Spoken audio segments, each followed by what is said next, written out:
Welcome to another episode of Systematic Geekology.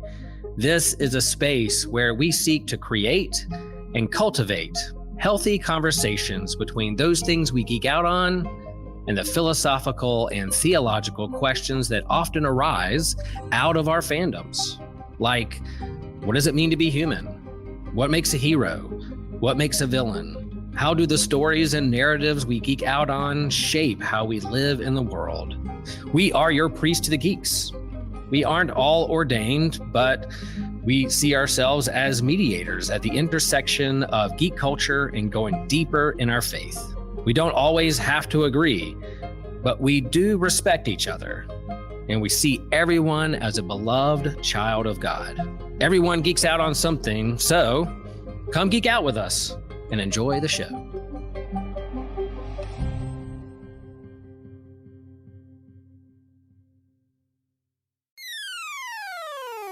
You're listening to an Anazao Ministries podcast. Would you fight a dragon for your friends? An impenetrable, fire-breathing, venomous dragon? Would you do it for a coworker? Well, we're going to be talking about that, sort of. Today, as part of our All Readings Count series, we're talking about the epic Beowulf. I am one of your co-hosts, Joshua Noel. You don't care about me. I'm only really here to announce the greatest co-host of all time, the one and only TJ Tiberius Juan Blackwell. Thanks for hosting this, TJ. Yeah, no problem. No problem. All right, guys. Before anything else, we're just going to talk a little bit about what the last piece of literature that you read. Again, this is annoying for me because, like, for those who don't know, I'm an ADHD person. So currently, I have a physical book that I'm reading beside my bed, as well as my Kindle that does colors beside my bed, where I'm reading like two different graphic novels. And then I have my Kindle in the other room where I'm reading two other separate books. So I don't really know how to answer this. I'm reading like 6 books right now. Yeah, but which one did you read last? I want to say probably I've been rereading the Dao Te Ching, the graphic novelization of it. Yeah, so probably that. Because I do that most mornings the last few months. So it's very peaceful. So graphic novel. Yeah, I suppose. It's a weird one. I feel like it shouldn't count as a graphic novel because it's like one page is words and then the next page will be a picture. Usually the pictures are relevant and kind of cool. And then sometimes I'm like, why are these all white people? Anyway, what about you? Manga. Yeah, but what manga? Shangri-La Frontier. What's that? It's really good. Okay. You know, someone who really likes Japanese culture, it's a shame how much I just don't understand most of the words. Yeah. I just think it looks cool. Sounds pretty. Anyway, if you're on a laptop, guys, please consider rating and reviewing our show on Podchaser or Good Pods. Specifically, one of those two. Those really help our show gain recognition, and it makes it easier for search engines. Google likes those. So, like, if you rate us on those, it makes Google care more, which helps us out. But if you're on your phone, you're not on a laptop, then consider rating, reviewing, or commenting on our show on Apple Podcasts or Spotify. Those are the two most prominently used podcasting apps. So if you use that, it's going to prioritize our show in those apps. And again, make it easier for other people to find the show. So we thank you guys so much for your support in advance. These are just free ways that you help the show a whole lot. So you guys rock. One way that's not as free, for like $3 or more, you can sponsor our show on Apple Podcasts, Captivate, or Patreon. And Russell Gentry has done that. So shout out to Russell. And if you guys want your own shout out, remember, again, you can also support the show on one of those 3 platforms. Be like Russell. He's cool. Everyone should try to be like him, in my humble opinion.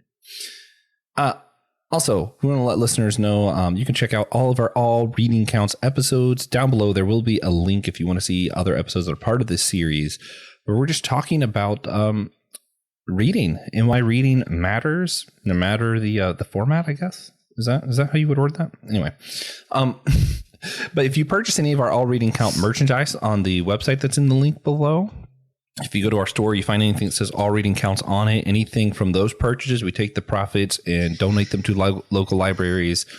Also, our Patreon bonus question at the end of this is a standalone that you can buy separately. And if you do that, we will also send the funds to your local library or our local library, probably. If you live in the same area as me, it works out. Yeah, we're just funding our own libraries. Yeah, I just want more somewhat books to personal gain. Yeah. All right.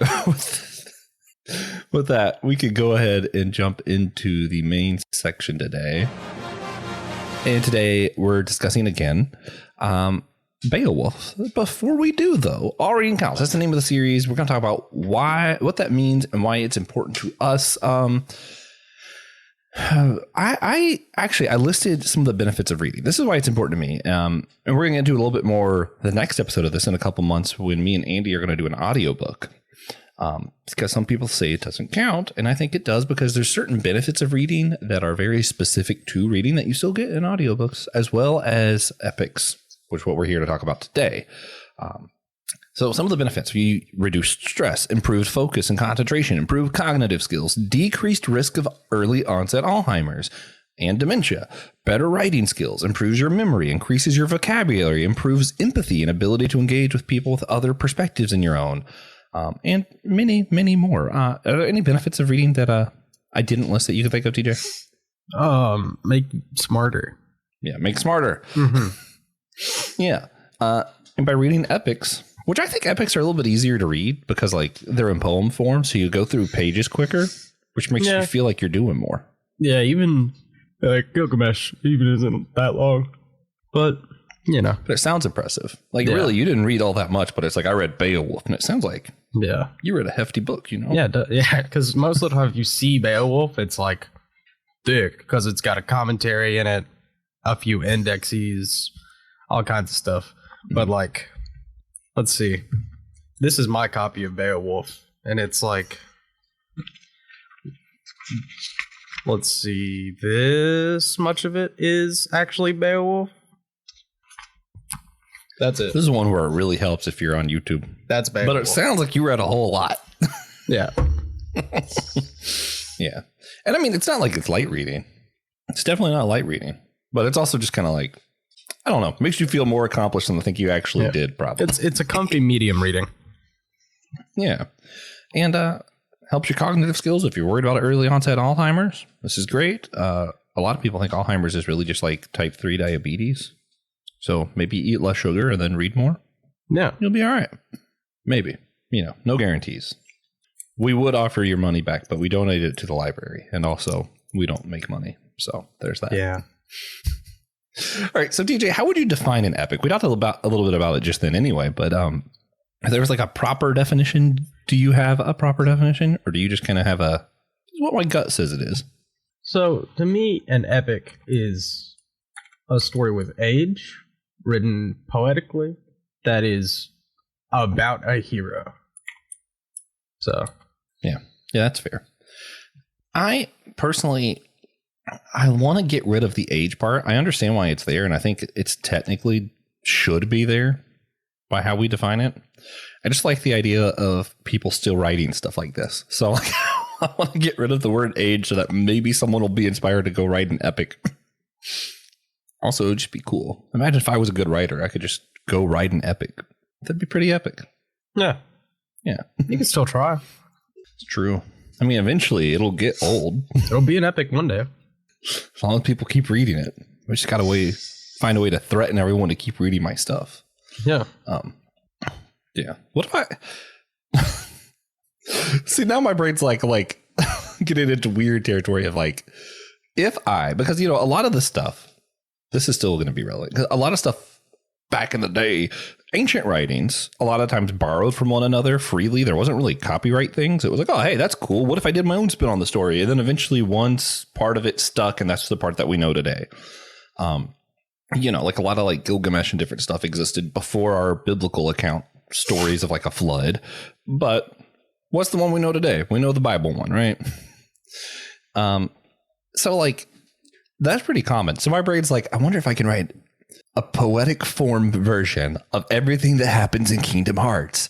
Then maybe in 100 years, that'll be the only version people remember. Yeah. No. See, what happens is you can write that, and then Square Enix will kill you with a baseball bat. Probably. Yeah. Well, Plus Disney's involved. I might get sniped beforehand. It really just depends. Yeah. So you can definitely try that. Yeah. But, I mean, I love both companies, but I do realize they will never let me use their work for anything that doesn't just directly profit them. Yeah. Yeah. Anyway, so we're going to get into the story of Beowulf. Let's start with kind of summarizing the plot. So we're going to break this up into 3 different sections. We're going to talk about Grendel. We're going to talk about Grendel's mother, because Grendel, for some reason, is the only bad guy that gets a name. Then we're going to talk about the dragon. First up, Grendel. Could you, TJ, summarize the story of Grendel? So, Grendel, big, evil, ugly, horrendously strong. Basically, the heroes of the story, the champions, the skilled links of Hrothgar.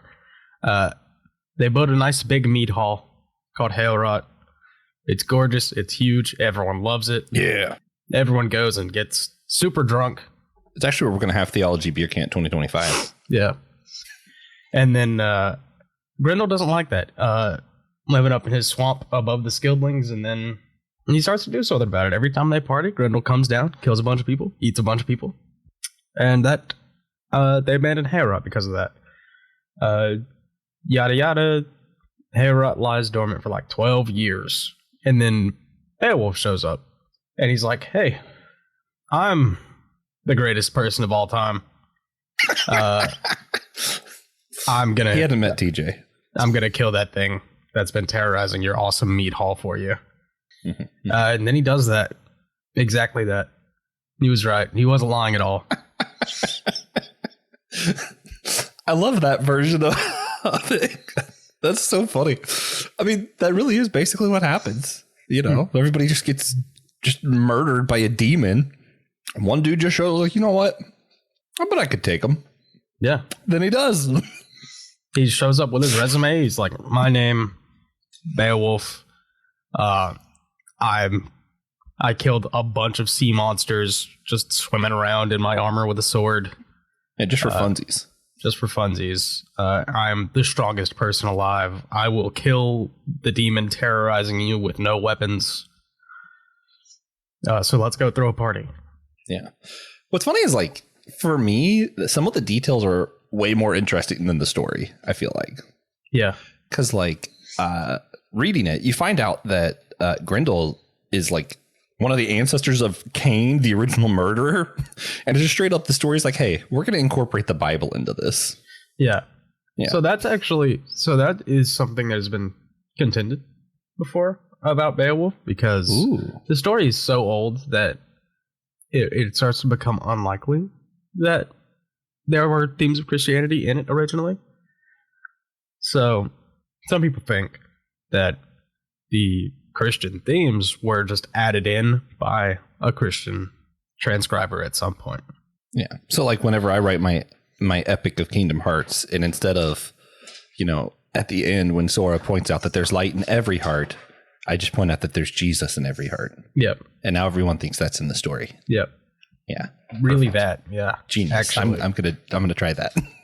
That's so much closer than it should be. That's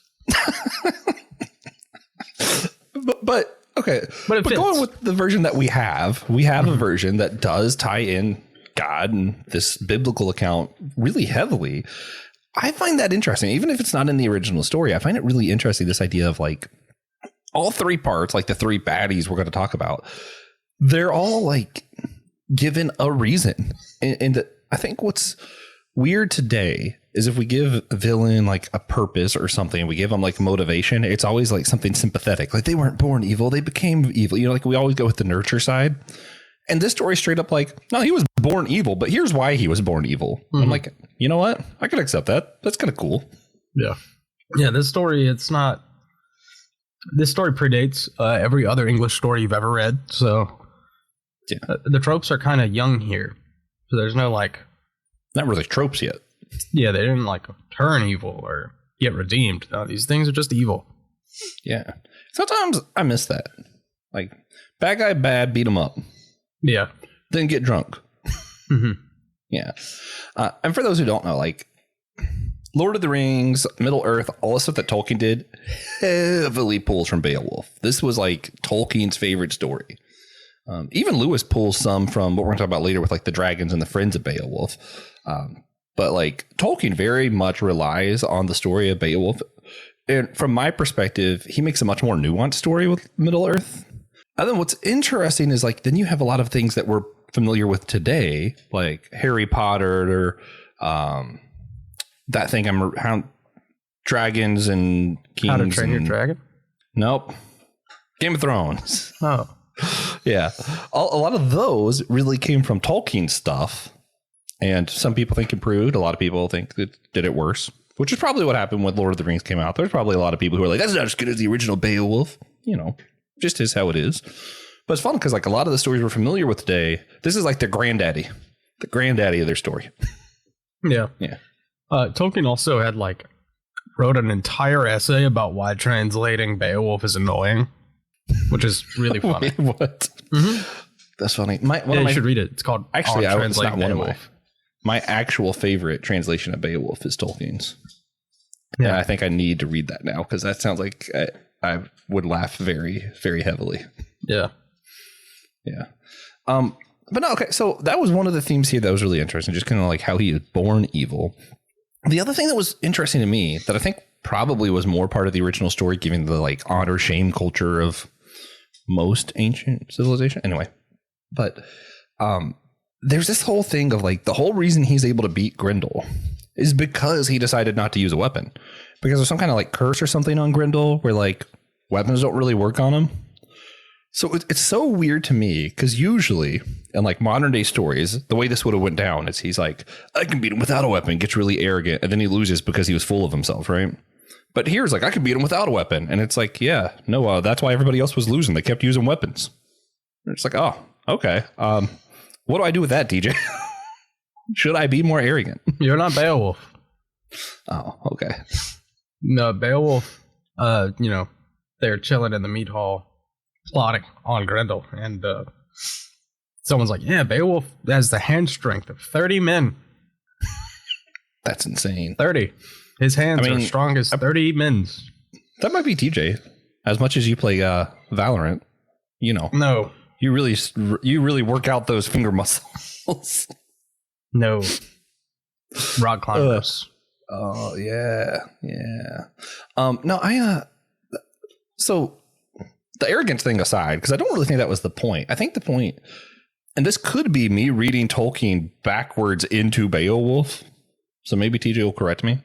I know a lot of Tolkien stuff was he felt like we were relying too much on industry, on technology, that kind of stuff. You know, technology has meant different things at different times. At one point, technology meant sword and rope. Now, when someone says they're afraid of technology, they mean AI, but they're cool with cell phones. Yeah. It's weird. It's a weird world we live in. Yeah, I still mean sword and rope. Yeah. I mean fire. Scary. Fire scary. But so for Tolkien, when he wrote, he's talking about getting back to the simple life. That's why the hobbits are always the heroes of the story. That's why at the end of, Sauron experimenting and using like lava and making these weapons and doing industry, he was the bad guy. And then at the end, Saruman's the one that gets defeated. And the Shire goes back to being peaceful without the industry being involved. And I kind of, again, maybe I'm reading this backwards into it. It's kind of interesting that the swords, the technology, all the stuff that mankind made that we're like, oh yeah, we can defeat nature with this. It's like, no, actually, that stuff just doesn't work on demons. Yeah. I also think it's part of just who Beowulf is. Because he's coming at this, like viewing Grendel as an opponent, like he would anyone else. So in that same vein, he doesn't want to go in with what he sees as an advantage. True. And yeah, and that makes a good point too, because it's also, this is still kind of setting the story up. This isn't the crescendo. This is, hey, letting you kind of know who Beowulf is. He's a dude who finds a demon and beats him with his hands. Gets some boxing match and beats the crap out of him. Yeah. All right, then. You think you're ready to move on to the next one then, or do you got other thoughts? No, I mean, Grendel is the part that most people know because a lot of people watch the movie. Well, a lot of people have read Beowulf, and then a lot of people have watched the movie from like 2007 or any of the other Beowulf adaptations. I've never watched the movie. Really? Yeah, isn't that weird? You should. I want to. I meant to before we did this. You then I should. didn't. You should at least watch like Grendel. There's just a movie called Grendel. Yeah. All right. Yeah. Well, someone wrote a book called Grendel, and then Oh. so we made it into a movie like twice. Actually, if you want to like show that again, this one on the right is from the one I'm talking about, where Jim Henson designed Grendel.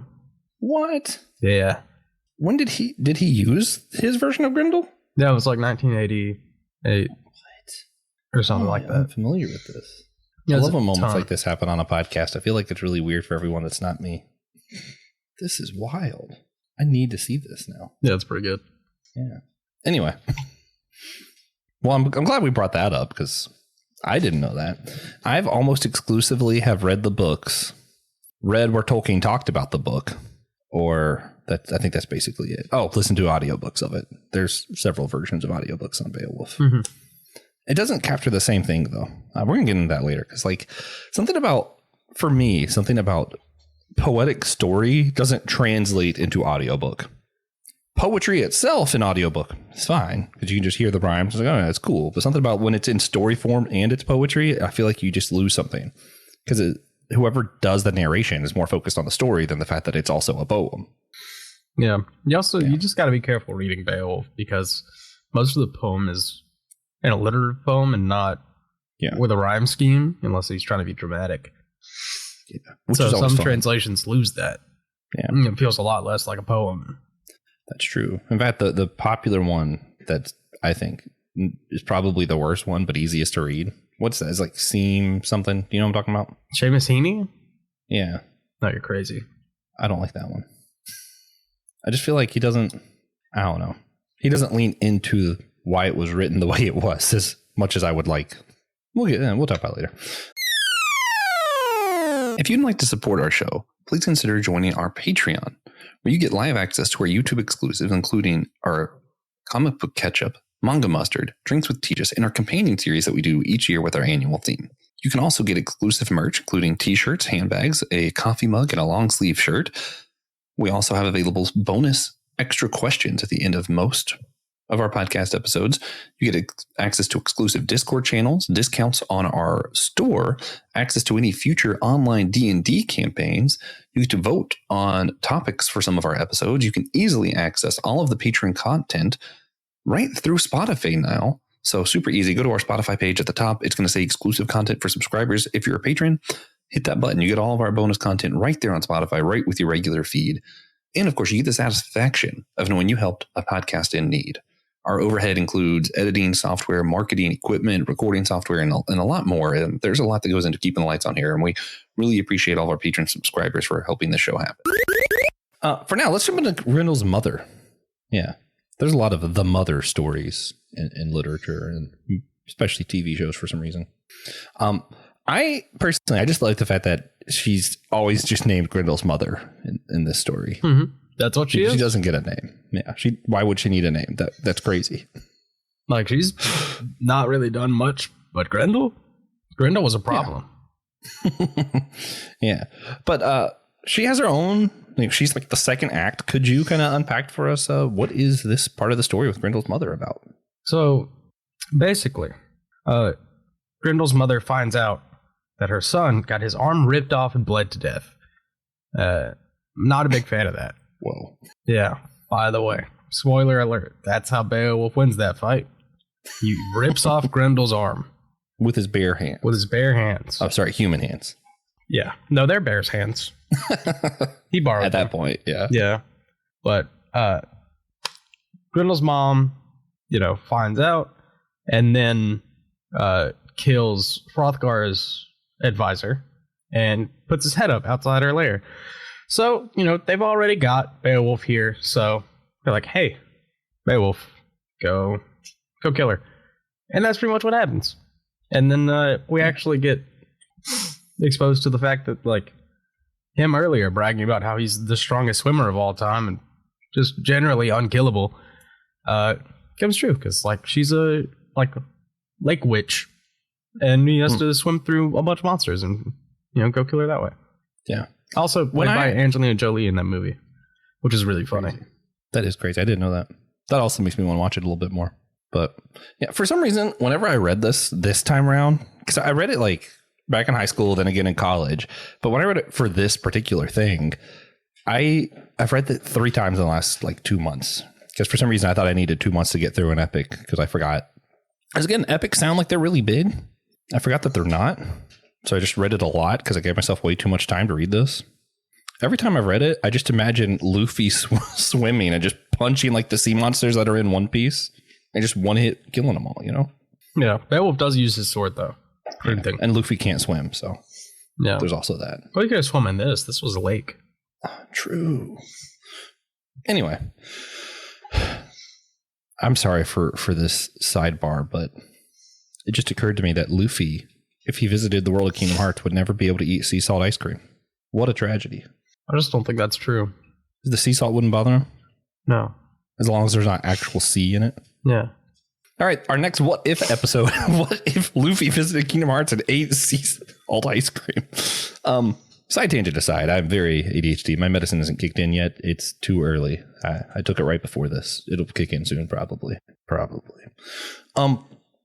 Yeah. So Grendel's mother, it's interesting. It's a basic revenge plot where the revenge doesn't happen because good guy is strong.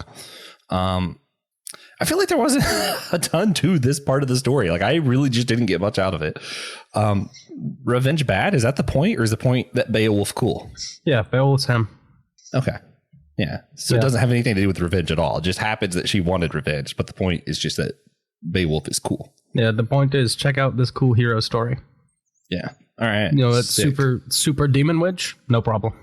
Yeah. Small problem, actually. So, like, Beowulf doesn't...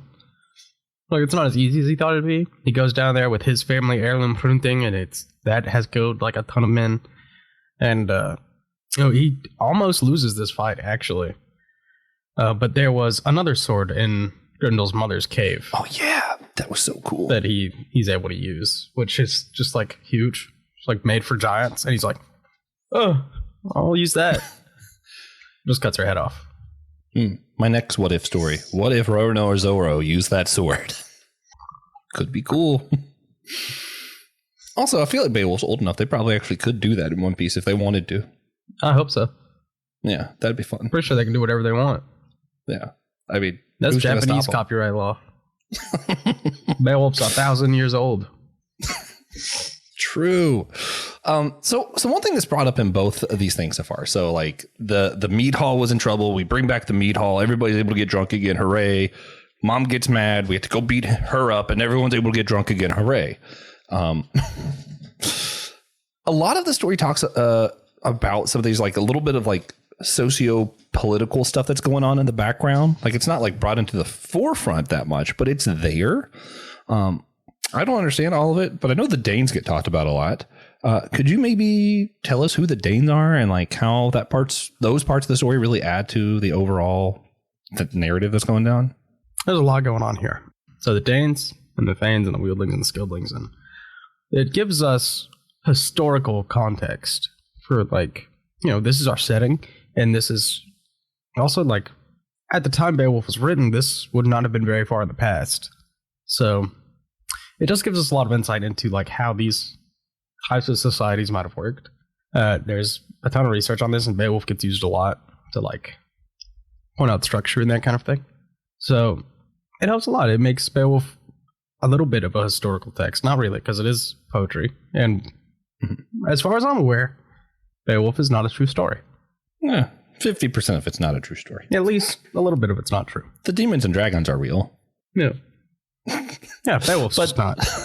Yes. Yeah, all the bad parts are real. It's just there are no heroes in the real world. Okay. Anyway, I was going to start listing villains we're stuck with in real life, and I realized that could be problematic. Maybe I shouldn't yet. Yeah. It'll come out later. It actually will, because we're talking about honor a little bit, and I feel like it is important to note how a lot of our leaders are completely devoid of honor, but that's later. I guess my only real question is, because I'm still kind of confused, who are the Danes? Are these really just Danish people? Is that all it is? Yeah. They're made to sound so important in the story. Like, it's like I should just know who the Danes are, Yeah, you should. But just because they're Danish, not because they're like cool or anything. Yeah. Oh, okay. Good to know. All right, moving on to the dragon. That's why we really show up. I'm surprised that this isn't the part everyone knows about, because like the dragon's way cooler than the rest to me. Yeah, well, it's a dragon. I like dragons. I love dragons. Dragons are fun. Yeah. So could you, again, tell us what happened? Because like there's a big gap between Grendel's mother and then the dragon story. Yeah, it's 50 could you kind of years. like tell us why there's such a gap and then kind of unpack this part of the story for us a little bit? So the dragon comes 50 years after Beowulf battles Grendel's mom. It's not related to Grendel and his mother.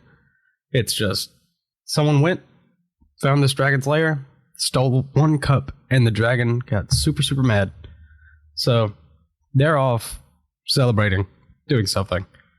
And then the dragon, they find out, is terrorizing their, head rot. And then he's like, yeah, I guess I could kill a dragon now that I'm like 80. So he goes and fights the dragon. That really is. He's like, I'm 80. I could do this. Yeah. Yeah, he goes and fights the dragon, and this is the first time that Beowulf ever, loses. He's always losing.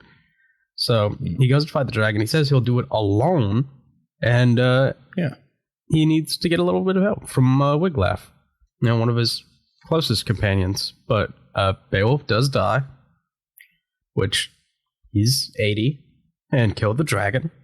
Yeah. So mostly alone. Yeah. And that's pretty much how the story ends. He goes, fights the dragons. The Geats are like, well, that was the greatest person who's ever going to live. And they just ever give him a great big Viking funeral pyre. Yeah. Wait till I write the sequel when they meet someone even cooler. TJ, Tiberius Juan. Yeah, they all drop their swords, pick up mics, and that's why there's so many podcasts today. Yeah, they realize how much cooler TJ was than Beowulf.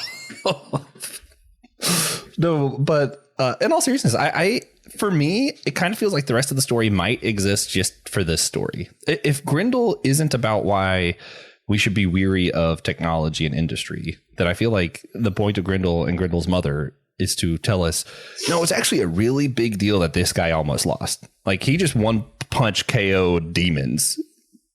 Yeah. Like this is a big fight. Yeah, and he's also 80.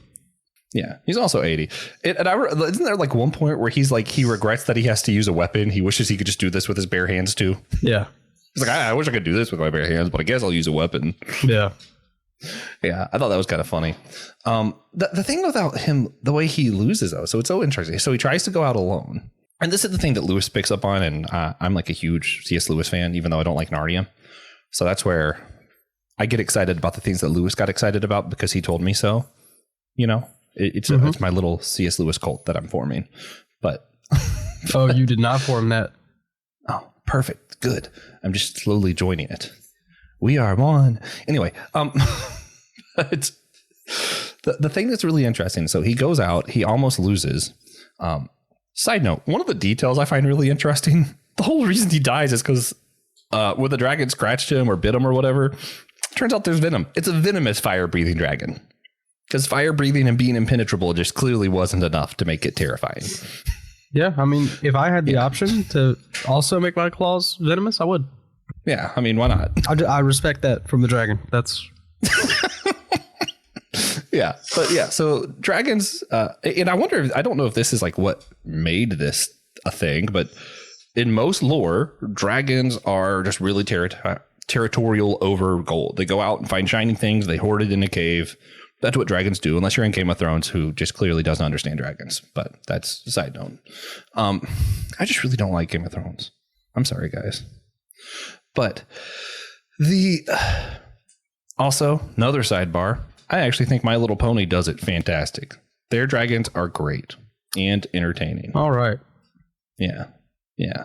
Anyway, dragon comes out. He's fighting the dragon. He's about to lose. All of the people see that Beowulf's about to lose, and like, a ton of them are like, oh, if he's going to beat him, I better run. And there's only like a handful of people who are like, actually, you know what? He's done a lot for us. What if like we didn't just completely suck and we went to help? And like, there's a moment after the dragon thing where like, I forget, do they hug or kiss or like, what do they do? There's some form of affection that happens. And that's what stands out to C.S. Lewis when he reads the story. But I don't remember if it was a hug or a kiss. Oh, you should have remembered that. I should. I was reading Cool Dragon Fight. Oh, I thought you would remember. Yeah, after a cool dragon fight, there's just they show each other affection, and that's one of the things that C.S. Lewis brings out in The Four Loves, because he's like, who reads this story, sees that they show affection to one another, and then goes, "Wow, that's totally gay." Because Lewis was pointing out how like a lot of times people use this kind of thing about homosexuality or like whatever to act like men shouldn't show affection towards other men, and then he's like, I don't think there's a person in the universe who's read Beowulf and didn't think these guys were manly, you know, no one questioned their sexuality or anything. And TJ and I, and about half of your systematic geekology crew, are like supportive of gay marriage. We're all for LGBTQ rights. The other half don't hate gay people. They think it's a sin. It's a whole other thing. I won't represent their views here because I'm not them. But yeah, we don't think anything about that is negative, but at the same time, I don't think you can read the story and think there was anything romantic involved, and like there's actually just a power to friendship. So I think this part of the story really brings out both the power of friendship, also shows you like what honor is actually about, because like clearly the people who ran away was like, oh, if they got him, yeah, they have no honor. Which, I mean, to be fair, that's a perfectly reasonable thing to think. Like that thing killed Beowulf. Yeah. I'm leaving. So true. They killed Beowulf. Who am I? And that's where I've been, and I mentioned earlier, I've been reading the Tao Te Ching a lot more this year. So I've always liked Taoism. It wasn't until this year I started embracing the term Christian Taoist. And I think, keep in mind, I still read the Bible 13 times a year, but I think since October, I've probably read the Tao Te Ching more than I've read the Bible, which is a lot for me. And one of the things that I find really interesting is like just this focus on like, maybe you don't need to be reasonable all the time. Maybe you can just see what the way is and just do it. So like, and there's even like a warning of being too smart about things a lot of the times in the Tao Te Ching. So Lao Tzu would talk about, and I think if Lao Tzu read this, which he might have, I don't know, he would see this as, yeah, they filled themselves up too much. They knew what was the smartest thing to do was to run away. But the right thing to do was to just find the way. And the way was to stand with Beowulf. And I think that like that part of the story, like the way, what is honorable, what is good, sometimes is void of what is smart. You know, like clearly fighting a dragon because dragon's pissed off that someone stole a cup. Yeah, that's not a smart thing to do. But I think in this instance, given who Beowulf was, standing with Beowulf, even if it means you're probably going to die, is probably the right thing to do, because Beowulf was such like, it even talked about like in his 50 years of leadership, how he was just a really good king too. Like he wasn't just strong. He was actually just a just and good king also. Just all around the best person. Yeah. Greatest person of all time. Yeah. Except for TJ. Yeah. I really feel like I'm going to do my own translation and just write it exactly the same as Tolkien, but add asterisks that just say except for TJ. No one will know who I'm talking about, but it's fine. I mean, people who listen to our podcast will know. And that's probably it. Yeah, for now. Yeah, for now. I just hope someone would read that translation and think I meant Thomas J. Ord. That'd be kind of funny. It would be kind of funny. Yeah. But yeah, so for you, these themes of like honor, friendship, that kind of stuff, like what stands out to you in this part of the story where we kill a freaking dragon, man? I mean, that's what we get out of a lot of older literature is, you know, companionship of like battle brothers. I like that. I've always liked that. I love Viking stories and dragon stories. And for the oldest English story to end with a dragon, it's pretty sick. True. Yeah. And I mean, I know I'm going to just keep going into C.S. Lewis, but C.S. Lewis, when he talks about friendship, like the way he words it is, friendship's not like I can't just find somebody, gaze into their eyes, and all of a sudden I feel friendship towards them. The way he says it, he's like if you want to be friends with a warrior, you're going to fight with them. If you want to be friends with a poet, you're going to read with them. If you're friends with a Christian, you're going to pray together. You're going to love other people together. You're going to work in community with one another, right? So I think this moment of like, here is Beowulf. His whole life, he was the warrior. He was the warrior king, right? Like he was a just king. But the thing that I think made him feel most alive was just fighting bad guys. So in this moment, it really shows who was his true friends. It was those who said, All right, let's fight the dragon that we're clearly not going to beat. Yeah. Yeah. And for those wondering. Yeah, I would have done it. Maybe I was with Beowulf. Yeah. Well, and if TJ is in a podcast debate with a dragon, like if Benedict Cumberbatch got on as Smaug and him and TJ were going to debate one another on a podcast, I would totally join TJ. I'd be on TJ's side. Yeah. I wouldn't. You wouldn't be on your own side? No, as soon as you show up, I'm changing. And then David Tennant will come help me out. It'll be perfect. Me and David Tennant versus TJ and Benedict Cumberbatch. The epic podcast battle. I think that would be a correct use of the word epic, especially if he was still in the form of Smaug the whole time. That would make it a little better. Yeah. Oh, man. But so the other thing, though, is like legacy. What is the legacy of Beowulf? Because it talks about how his throne sat there afterwards. It talks about how, like, after his life, what happens. Does legacy matter? I think that's something I get stuck up on. Because, like, in all honesty, if I fall over dead right now, I could care less if you guys took my mic and put it on a pedestal somewhere or like kept it in a box of like, yeah, this is Josh's mic. We'll always remember the things he said on Systematic. Like, I'm dead. I don't care. You know? It's true. But yeah, I mean, there's different times. So maybe it's just like a time and culture thing. But like, does legacy still matter, you think? I think it matters. I think it matters a little bit. I think what legacy really is at the end of the day is how much the people around you respect you. Yeah. I think maybe the thing for me is like, I don't care if you talk about me per se, but I would hope some of my thoughts, my ideas impacted those around me enough that they will build on those ideas. You know what I mean? Like I could care less if you, Will, and Christian remembered my face. But if you guys were like, hey, yeah, when Joshua talked, he talked about how like we need to be more like an empty bowl. And here's what that means. And like you built on that. And then that somehow made it into like popular Christian zeitgeist. I'd be like, cool, sick. Like that's something I care about. But my name being remembered. OK, whatever. Yeah. I mean, do you feel similarly? Like if you were to fall over dead right now, would you care more that I kept saying TJ the best podcast host of all time? Or is there like, what would you care more that you would leave behind, I guess? I'm dead. Well, like surely you hope in some way that you impacted people enough that like after you die, like you made a difference, right? Yeah. Well, I already know that happened. So it doesn't really, you don't care after that. Yeah. Yeah. Okay. I mean, that's fair. So are we saying legacy just doesn't matter as much to us as it would to maybe the writer of this or people who would have originally read the story probably? Well, I think, 1,000 years ago, it was a lot harder to establish a legacy. Yeah. When That's most things true. were transmitted orally and records were rarely kept. It's pretty hard. That's true. I literally don't have to worry about people remembering what I said. They can literally just go click an audio file and hear it. Yeah. So to me, that worry has never existed for me in my lifetime. So I guess it's just never been something I valued. Yeah. Whereas, I guess in their time, it's literally like, if you didn't do something cool enough for someone to write a poem about, they're probably going to forget about you. Yeah. Yeah. True. Yeah. I wouldn't have thought of that. Interesting. Which is funny because that goes back to the technology part of the conversation. All right. So if you were to rank these three parts, the dragon, Grendel's mother, like what order would you put in like the coolness level from 1 to 3? 1, 3, 2. We're going Grendel, dragon, Grendel's mom. See, I would go dragon, Grendel's mom. Yeah, and honestly, Grendel's mom could have been a lot cooler. I just feel like it didn't get the page space, Yeah. Because something about Sea Witch, that's way cooler to me than Demon That Eats People.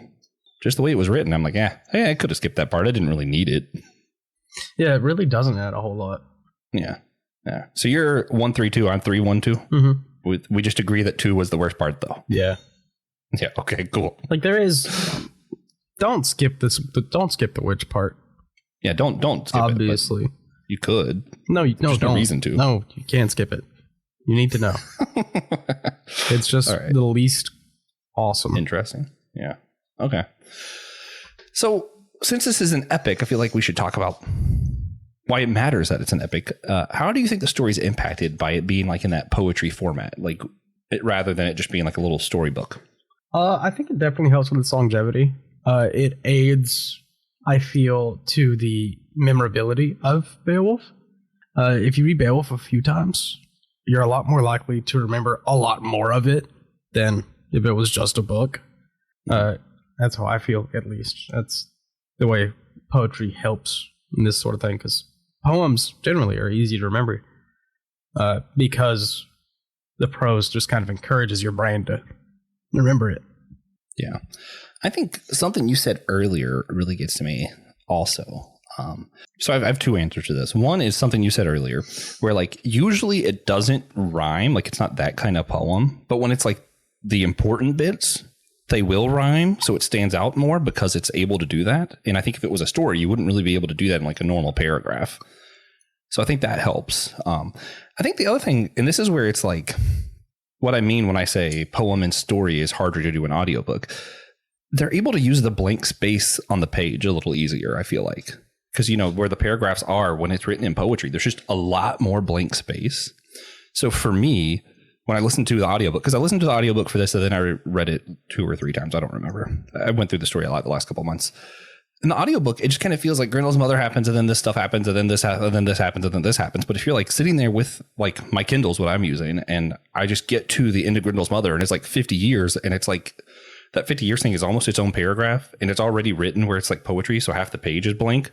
So you have all this blank space really allows it to breathe a little bit better, I feel like, before you're able to move on to like the next act in the story. Yeah. And if it's like, if you're listening to this thing, wow, that guy sounds stupid. You should go read House of Leaves. They do a lot with page space in House of Leaves. Yeah. What's funny is I'm going to plug our other podcast. TJ and I are going to be talking about another story, Indigo, The Color of Grief, on the Whole Church podcast. It gets into a little bit of theopoetics and that kind of theology stuff. I listened to it as an audiobook first because I just wasn't convinced I was going to want to take the time to read it physically, and I was very wrong. And he does a lot of that where like he writes most of the story is all lowercase. And like he even like has some of the letters get bigger and smaller as like thoughts fade away. And then like he'll use blank space. And it's really interesting because in that, the author is Jonathan Foster. He even talks about art that has blank space. And sometimes the blank space says more than the actual art itself. And it's funny because when he's describing that in the audiobook, you're like, okay, yeah, that makes sense. And then you're like reading it in the book. And I'm like, oh, there is just a ton of blank space on this page. And he is right. You know, yeah. I am not an art analyst. I probably could say this smarter if I was, but hopefully people know what I mean. Maybe. Yeah. Yeah, I don't know. All right. Favorite translations of this story. I've mentioned before, mine is Tolkien. It's still Tolkien. It's because Tolkien does this thing where like he makes it rhyme the parts that should rhyme, and he doesn't dumb it down a lot. So for me, that's my big problem with the Seamus Heaney, if that's how you say it, translation. I feel like it's just dumb. Like the language itself is dumbed down so much that I'm like, I feel like I'm just reading like, what if this story was written by a 5th grader?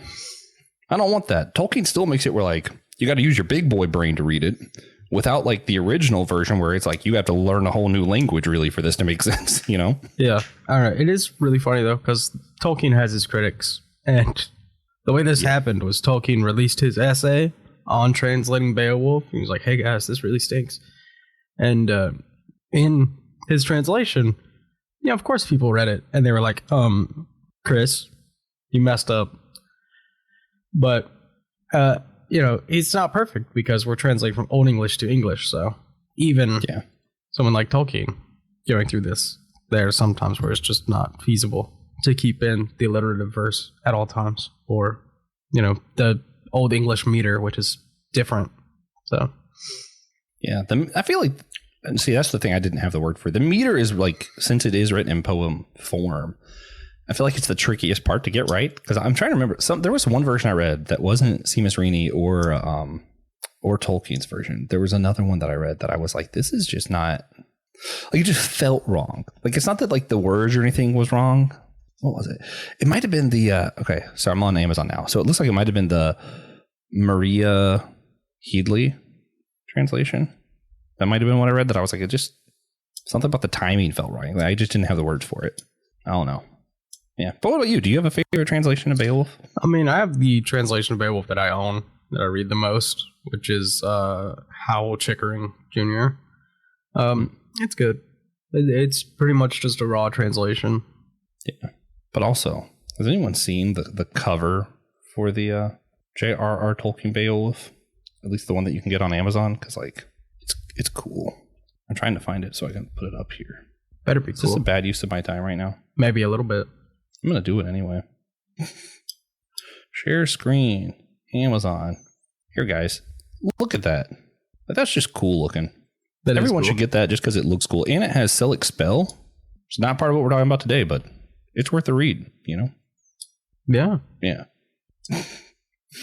All right. Anyway, TJ. There's Beowulf. That's him. Yeah. Yeah. All right. So let's go ahead and wrap this one up then. If you're good, do you have anything else you need to say about the story or the translations, format, anything? No, Beowulf's cool. Yeah, Beowulf is the second coolest man to ever live. So, yeah. All right. So our bonus question, if you stick around or if you go over to Patreon, you give us $3 to go to our local library, then you can hear us answer the question of, would we rather fight the dragon from Beowulf or Smaug from The Hobbit? Smaug. We'll get into that later. But I want to recommend a kind of literature other than... Well, you're not supposed to answer here, TJ. I'm not. I'm just correcting you. Oh, okay. If we are both going to recommend a kind of literature other than the kind we talked about today. So I'm going to recommend a book that isn't an epic. And then TJ is going to recommend something that's not an epic for you to go read. Man, I'm going to cheat because it's also a poem story, but it's not an epic based on how we defined it today because there's no hero involved. I actually do think everyone needs to go get Indigo, The Color of Grief. It's an incredibly short read, but I think it can reshape how you think of God and the world altogether without changing your doctrine. It'll just kind of challenge you in like, how do I make sense of the world and interact with others? I think it's a really good read. So that's going to be my recommendation. TJ, what about you? Name of the Wind by Patrick Rothfuss. I was talking about it with James the other day, and I'm like, yep, need to get more people to read that. It's so good. All right. Fantastic. I like it. I dig it. All right, guys. Again, if you're on a laptop, remember, please consider to rate and review our show on Podchaser or Good Pods. One of those two, Podchaser or Good Pods. That's going to help our show gain recognition, and it's going to make it easier to find on search engines like Google because they like those websites for some reason. If you're on your phone, though, consider rating, reviewing, or commenting on our show on Apple Podcasts or Spotify. Those are the two main podcast apps that people use. So if you rate and review, comment on those, it's going to help other people who use those apps when they search to find our show, trick everyone into thinking our show is important for us. We believe in deception and we appreciate it. All right. And again, we're going to support one of our supporters, Russell Gentry. You rock. And if you guys want to be like Russell, which you should, and get your own shout out, all you got to do is support our show for $3 a month on either Apple Podcasts, Captivate, or Patreon. So consider doing that. Be like Russell. He's cool. And remember, if you want to hear all of our All Reading Counts episodes of the different kinds of literature we've done, we've talked about graphic novels, manga, short stories, novelette. I think we did novelette already, right? Mm-hmm. Yeah. If you guys want to hear all that, go check it out. That link, it's got the whole playlist. It's pretty cool. I've enjoyed all of the episodes in this series so far. If you get any of our merch or anything that says All Reading Counts on it, or if you get that bonus episode, again, please consider doing that. All the profit will be going to our local library. We like our libraries and want them to get more books for us to read. So only thing we have left for you at that point then, all this said, all the legwork out of the way, we just need you to remember you're cared for, you're loved, and remember that you're all a chosen people, a geekdom of priests.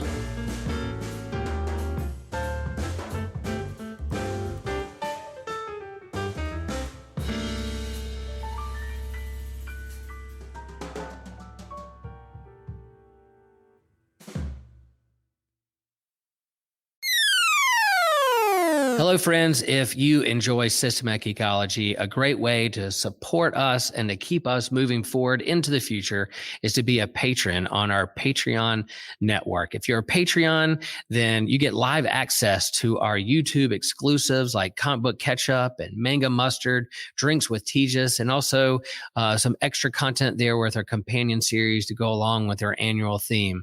If you're a patron, you get exclusive merch like t-shirts and handbags and mugs. There's also a bonus extra question that has extra content. In each episode, we go deeper into our faith and the questions that we're wrestling with, but we also do this extra question to jump in and share about, and patrons get to hear how we answer that question. There's discounts on our store. You get access to any future online D&D campaigns. You can easily access all of our Patreon content through our Spotify page where it says exclusive content for subscribers. That could be you folks. And all that being said, you get the satisfaction that you help us keep the lights on and keep us moving forward with our software, our marketing, our equipment, staying current in the podcast game. We love Systematic Geekology. We hope you do too. Support us moving forward. Thank you for all that you are. We know there's a lot of great choices and content out there, and you choose to listen to Systematic Geekology. Thanks, folks. We love you. Peace.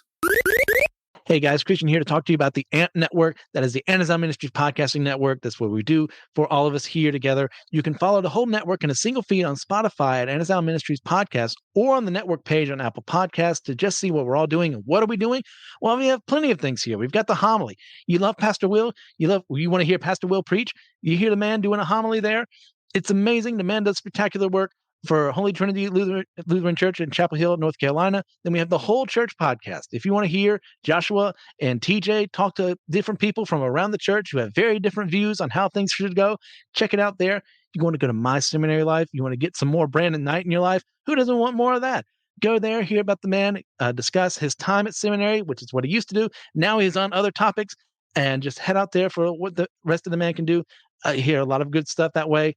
Now you can head over to Let Nothing Move You. That's my podcast where I go through the Bible chapter by chapter, verse by verse. I started with Luke, then I went to Romans. Now I'm in Genesis, and I'm moving on from there. It's a good time if you want to hear how I view the Bible, how things should go there. You can do that. You can go to Dummy for Theology, where you hear Joshua Noel discuss the various theological topics that he has there in an attempt to show every side of the big discussions, leaving you with more questions than answers. If that infuriates you like me, but you still want to listen, head out that way. You can go to the Bible After Hours. We have the foul-mouthed preacher there, and he's going to deliver things that not ready for every ear to hear, but sometimes you need someone to be a little filthy out there just to give a more progressive view of the church, to challenge the status quo of what is happening here. Do you agree with him? Do you not like him? How are you going to know if you don't listen to him?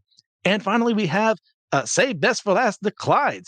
Taylor and Elizabeth Clyde. You need some more pangalanging in your life, like all of us do, then head out there, see what's going on in their own life, in their own ministry, so you can hear the devotions and everything going on in their lives. Once again, that's the Amazon Ministries Podcasting Network, AMP, and we love you guys. See you next time.